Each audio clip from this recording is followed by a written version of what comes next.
Sophia hadn't planned to spend her early 30s rebuilding herself from the ground up.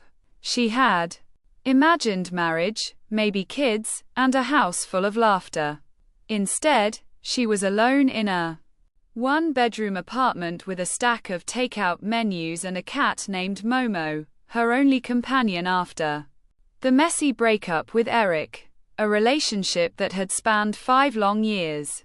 Eric had been her everything. Or so she thought.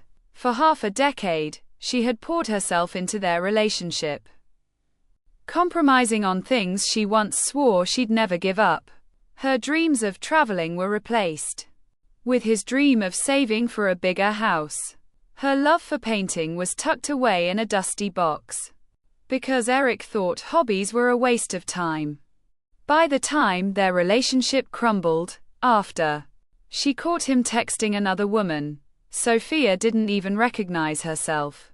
It had been a year since the breakup, but the wounds still felt fresh.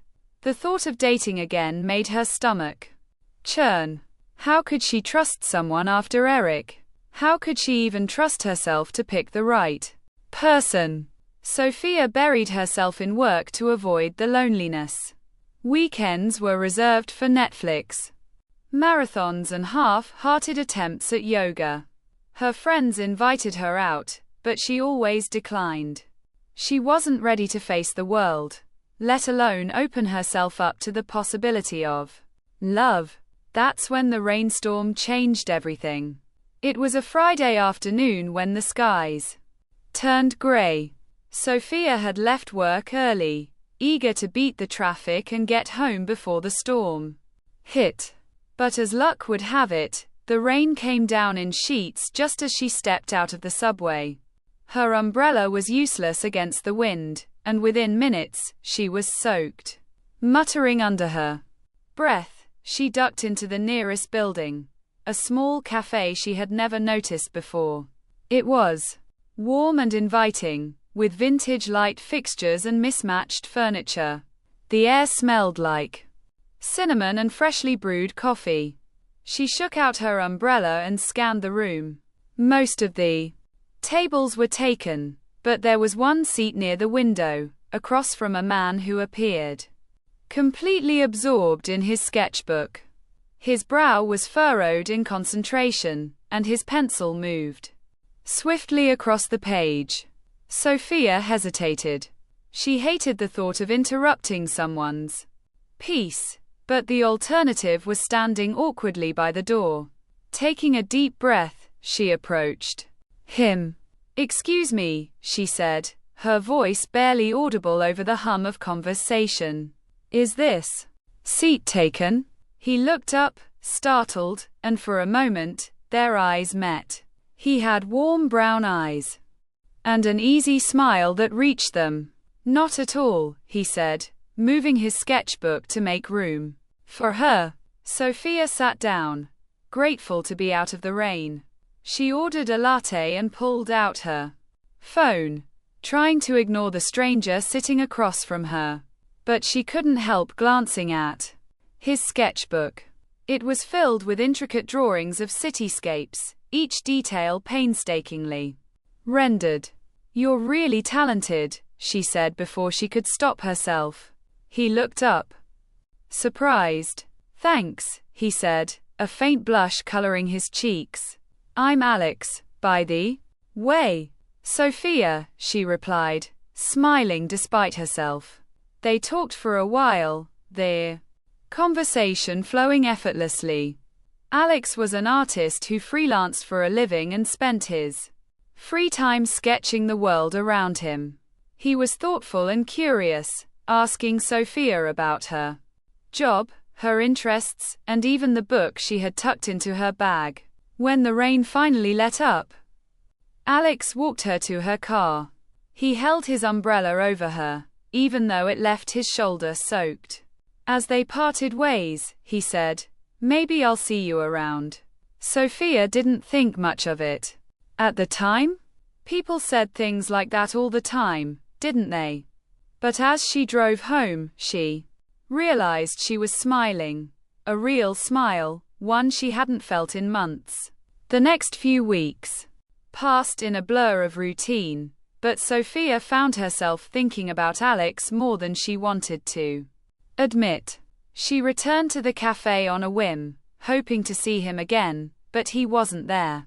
One evening, she received a notification on Instagram, a message request from Alex. He had found her profile through a mutual friend and wanted to know if she'd like to grab coffee again. Her first instinct was to say no. What if this turned into another heartbreak? What if Alex wasn't who he seemed to be? But there was something about him that felt different. Taking a deep breath, she replied, "Sure." When their second meeting wasn't like the first. It was even better. Over coffee, Alex opened up about his life, his struggles, and his dreams. He wasn't trying to impress her. He was just being himself. Sophia found herself relaxing in his presence, laughing at his jokes and sharing stories she hadn't told anyone in years. They started meeting regularly, first at the cafe, then at art exhibits, and eventually at dinners that stretched into the early hours of the morning. But as their connection deepened, Sophia couldn't ignore the fear lurking in there back of her mind. She was falling for him, and that terrified her. One night, after a particularly vulnerable conversation, Sophia pulled back. She told Alex she needed space, expecting him to be hurt or angry. Instead, he nodded. "Take all the time you need," he said. "I'll be here." Those words stayed with her.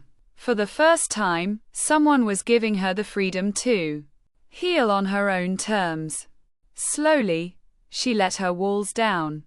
Alex didn't just love her, he respected her. He supported her dreams, encouraged her to start painting again, and celebrated her victories, no matter how small. A year after their first meeting, Alex surprised her with a weekend getaway to a quiet cabin in the mountains. As they hiked to a scenic overlook, he stopped. Suddenly, "Sophia," he said, pulling a small box from his pocket, "I know you've been through a lot.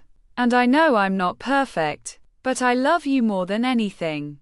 And I want to spend the rest of my life proving it to you. Will you marry me?" Tears streamed down her face as she said yes. Their story wasn't a fairy tale. It was messy and imperfect, filled with moments of doubt and growth. But it was real. Sophia had once believed that love was a risk she couldn't afford to take. But Alex showed her that real love wasn't about perfection. It was about showing up, day after day, and choosing each other. And as they stood together, watching the sun set over the mountains, Sophia knew one thing for certain. Love, when it's real, is always worth the risk. Please like and subscribe.